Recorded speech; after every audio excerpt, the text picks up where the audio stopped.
بسم اللہ الرحمن الرحیم۔ السلام علیکم ناظرین۔ اللہ تعالیٰ جب تہجد میں دعا قبول کرنے لگتا ہے تو کچھ خاص نشانیاں ظاہر ہونے لگتی ہیں۔ یاد رکھو، اللہ پاک آپ کی دعا تہجد میں قبول کرنے والا ہوگا تو آپ کو محسوس ہوگا کہ آپ کا اللہ سے تعلق مضبوط ہو گیا ہے اور آپ کے حالات میں بہتری آنے لگتی ہے۔ تہجد کیا ہے؟ یہ وہ نماز ہے جو ہم پر فرض نہیں کی گئی، تو پھر اس کا اجر اتنا کیوں ہے؟ آپ نے کبھی یہ سوچا ہے؟ اس کا اجر اس لیے ہے کیونکہ اس کا پیغام نہیں آتا، اس کے لیے خود اٹھا جاتا ہے۔ آپ کے دل میں موجود تڑپ آپ کو اٹھاتی ہے، ایسی تڑپ جو گہری نیند سے اٹھا لاتی ہے، جو ہمیں آدھی رات میں اپنے بستر پر سکون سے سونے نہیں دیتی۔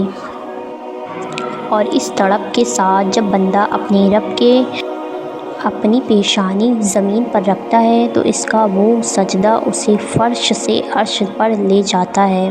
اس خدایا بزرگ و بہتر کی رحمت اپنے بندے کو اپنے سائے میں لے لیتی ہے۔ بندہ اپنے رب کے سب سے قریب ہوتا ہے۔ اس وقت بندے کا بہایا ہوا ہر آنسو ہر آنکھ سے بہتا ہے اور سکون دل میں اتار دیا جاتا ہے، ہر تکلیف میں کھنسی جاتی ہے۔ اس وقت رب اتنا قریب محسوس ہوتا ہے کہ لگتا ہے بس وہ ہمیں ہی سن رہا ہے۔ وہ ہمارے اندر ایک ایسا یقین پیدا کر دیتا ہے کہ اس نے ہماری مانگی ہر دعا کو قبول کر لیا ہے اور ہماری ہر خواہش کو صحیح وقت پر پورا کر دے گا۔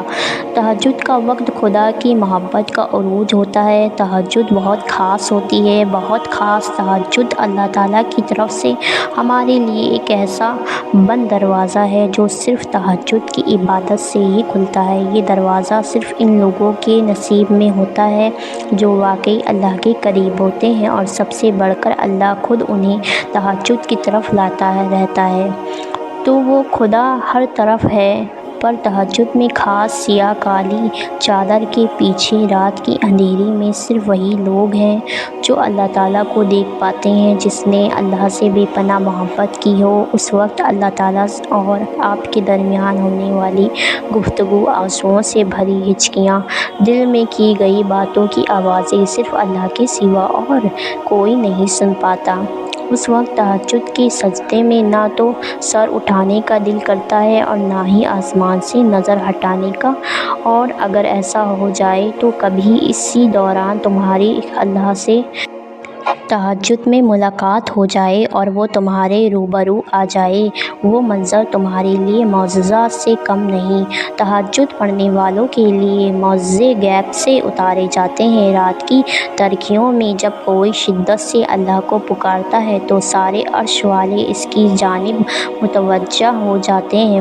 پھر اللہ تعالیٰ فرماتا ہے، کہو کیا مانگتے ہو، کہو کیا فریاد لائے ہو، کہو کیا مانگ رہے ہو، کہو کیوں رو رہے ہو، دن بھر مسکرانے والے۔ پھر جب تم اپنی عرضیاں اسے سناتے ہو اور اس کے روبرو سجدے میں گر جاتے ہو تو وہ حکم دیتا ہے ان دعاؤں کی قبولیت کا جن کے جواب تمہیں لگتا تھا کہ کبھی نہیں آنے والے۔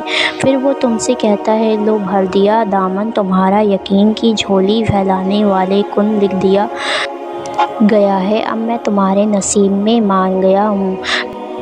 تم سے مجھ کو منانے والے تمہیں لانا تھا، مجھ تک یہ امتحان تو بس تھے بہانے۔ تہجد میں کچھ تو خاص ہے، تبھی میرے اللہ نے اس کو اتنی فضیلت والی عبادت کہا ہے۔ کچھ تو خاص ہے، تبھی اللہ اپنی اس عبادت کے لیے پہلے آسمان پر آتا ہے۔ کچھ تو خاص ہے، تبھی اللہ کسی کو چنتا ہے، جس کو چن لیتا ہے پھر اس کے لیے معجزے کرتا ہے۔ تمہارا تہجد تک آنا ہی تمہاری دعاؤں کی قبولیت کی سب سے بڑی نشانی ہے۔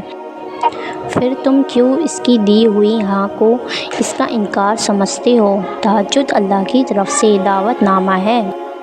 جب اللہ تعالیٰ کو کسی سے ملاقات کرنی ہو اور بات کرنی ہو تو وہ اسے تہجد کی لگن لگا دیتا ہے۔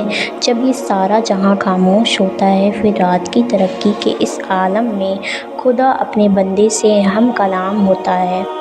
اور تب یوں محسوس ہوتا ہے جیسے شرط کی حدوں کو توڑے ہوئے وہ رب ہم میں سما گیا اور محبت کی کیفیت دوڑنے لگتی ہے۔